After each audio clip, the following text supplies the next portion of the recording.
ዛሬ እዚህ በጣም ወሳኝ በሆነው የከተማችን አካባቢ ላይ የፖሊስን መጀመሪያ ዘመናዊ መኖሪያ መንደር ማስገንቢያ ፕሮግራም ማድረግ ችለናል። በመጀመሪያው ዙር 12 የመኖሪያ ህንጻዎችን እንገነባለን።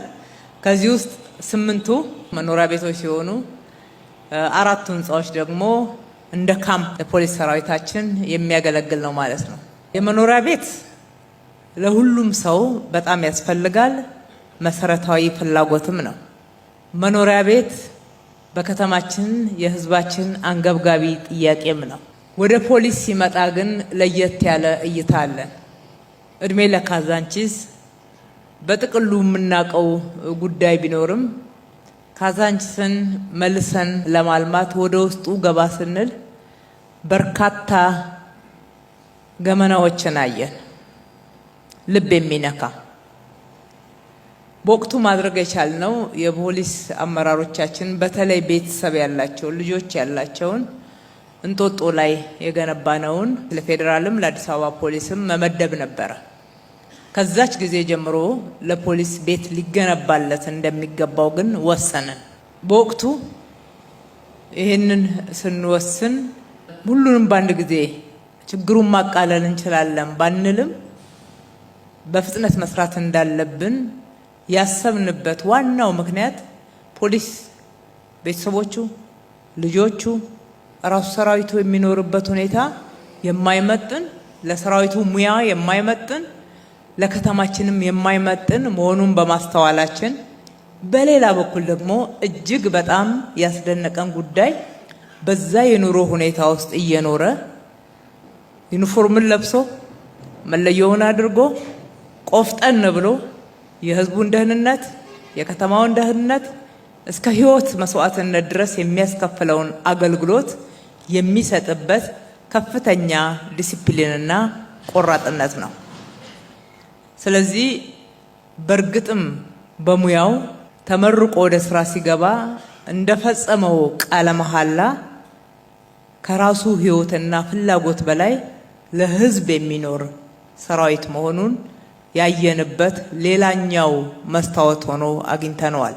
እኛም እንደ ከተማው አመራርም ይሁን አጠቃላይ እንደ ማህበረሰብ ፖሊስን እንዴት አገለገልክ፣ በምን አይነት ዲሲፕሊን፣ በምን ያህል ቁርጠኝነት የሚለውን ከመጠየቅ ባሻገር ምን ጎደልባችሁ፣ በህይወታችሁ ውስጥ የትኛው ፍላጎት ቅድሚያ ተሰጥቶት እንዴት ይሟላ የሚለውን ጎን ለጎን ይህንንም ሚዛን ላይ ማስቀመጥ እንዳለብን በከፍተኛ ሁኔታ እንድናስብ እንድናሰላስል ያደረገን አጋጣሚ ሆኖ አግኝተነዋል። አንዳንዴም ሁሉንም ሰራዊት ባይገልጽም እንኳን ከእንደዛ አይነት የማይመችና ከፍተኛ የኑሮ ጫናና አስቸጋሪ ሁኔታ ውስጥ ኖሮ በስራው ላይ ግዴለሽ የሚሆን አባል ሲያጋጥም ዝም ብለን መበየን ወይም መፍረድ እንደማይገባ ለምን የሚለውንም ማሰብ እንዳለብን ያስተዋልንበት አጋጣሚ ነበር ማለት ይቻላል። ዛሬም ከመኖሪያ ቤት በላይ ነው አገልግሎታችሁ ማለት የምንፈልገው። ዛሬም የእናንተ አገልግሎት የእናንተ ሙያ እጅግ በጣም የተከበረ ከምንም ነገር በላይ ህይወት ነው። ለሰው ልጅ ትልቁ የፈጣሪ ስጦታና ፈጣሪ የሰጣችሁን ህይወት እስከ መስጠት ድረስ ነው ለህዝባችሁ በታማኝነት የምታገለግሉትና ይሄ ለሙያችሁ የበለጠ ምቹ ሁኔታን ከመፍጠር ባለፈ የእናንተን ቆራጥነት የእናንተን ለህዝባችሁ የምትሰጡትን የህይወት መስዋዕትነት ሌሊትና ቀን ብርድና ዝናብ ሳትሉ ቀን ሀሩር ሳትሉ እረፍት ሳትፈልጉ የምታገለግሉትን አገልግሎት የሚመጥን ነው እያልን አይደለም። ያ ሁሉ ጊዜ የሚከፈለው ለእናንተ ሙያ ታላቅ ክብር በመስጠት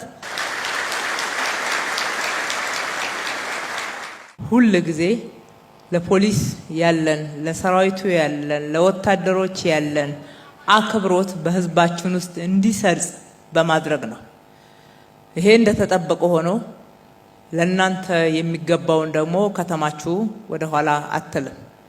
ብዙ የሪፎርም ስራዎችን ጀምረናል። የፖሊስ ሙያን ክብርን የሚመጥን እንዲሆን እነኚህ ሪፎርሞች ማሳካት አለብን ብለናል። ከዋናው ቢሮ ነው የተጀመረው። አዲሱ አመራር በከፍተኛ መነቃቃት ነው የጀመረው። እሱን መደገፍ በጣም ተገቢ እንደሚሆን እኛም የምንስማማበት ጉዳይ ስለሆነ ከዋናው ቢሮ ጀምሮ ቢሮውን ከማጽዳትና መልሶ ከመገንባት ወይም ደግሞ ኤርጎኖሚክሱን ማሳካት ብቻ ሳይሆን በዘመናዊ መሳሪያ በቴክኖሎጂ ቀድሞ የነበሩትን ቴክኖሎጂ አሁን ዘመኑ ወደሚመጥን ደረጃ በማሸጋገር የተሟላ በማድረግ ስራችሁን የበለጠ ውጤታማ ለማድረግ የሚያስችሉ ቴክኖሎጂዎችን እንድትታጠቁ በማድረግ በኩልም የጀመርናቸውን ስራዎች እናሳካለን። ለዛ የሚያስፈልገውን ሀብት አሁን መድበናል። ቀጥሎም ባለው ጊዜ ደግሞ እንመድባለን። ይሄ መኖሪያ መንደር ዛሬ የጀመርነው የመጀመሪያው ምዕራፍ ነው። በካምፕም በመኖሪያ መንደርም የሚያስፈልጉትን ቀጥሎ የማስፋት ስራዎች የመጀመሪያ ምዕራፍ ያልንበትም ዋናው ምክንያት የማስፋት ስራዎች እንዳሉት ታሳቢ በማድረግ ነው።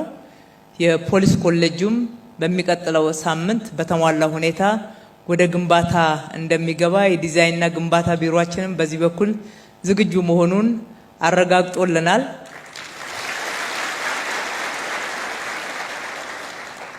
አዲስ አበባ ፖሊስ እድሜውንም የተጣለበትንም ኃላፊነት አጠቃላይ ደግሞ የዋና ከተማችን የአፍሪካ መዲና ማዕከል የሆነችውን ከተማ የሚያገለግልና የሚወክል ፖሊስ ማሰልጠኛ ቦታ እየለመነ የስራ ላይ ስልጠናዎችን ሲፈልግ ከከተማው እየወጣ የሚፈለገውን ቴክኒካል እውቀትና የአካል ብቃት መታጠቅ ይችላል ብሎ ማሰብ አስቸጋሪ ስለሚሆነው በአቅራቢያ ራሳችሁ የምታስተዳድሩት ራሳችሁ አዘምናችሁ በሚገባ የምትጠቀሙበት ኮሌጅ በፍጥነት እንዲገነባ ሁላችንም እንረባረብ ማለት እወዳለሁ።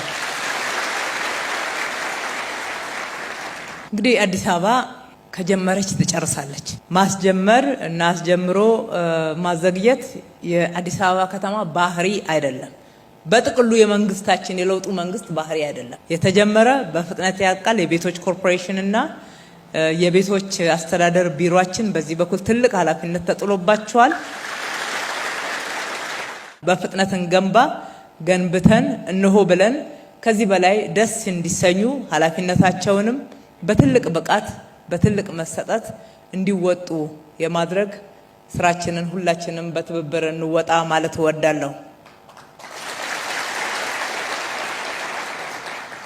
ፈጣሪ ኢትዮጵያና ሕዝቦቿን ይባርክ።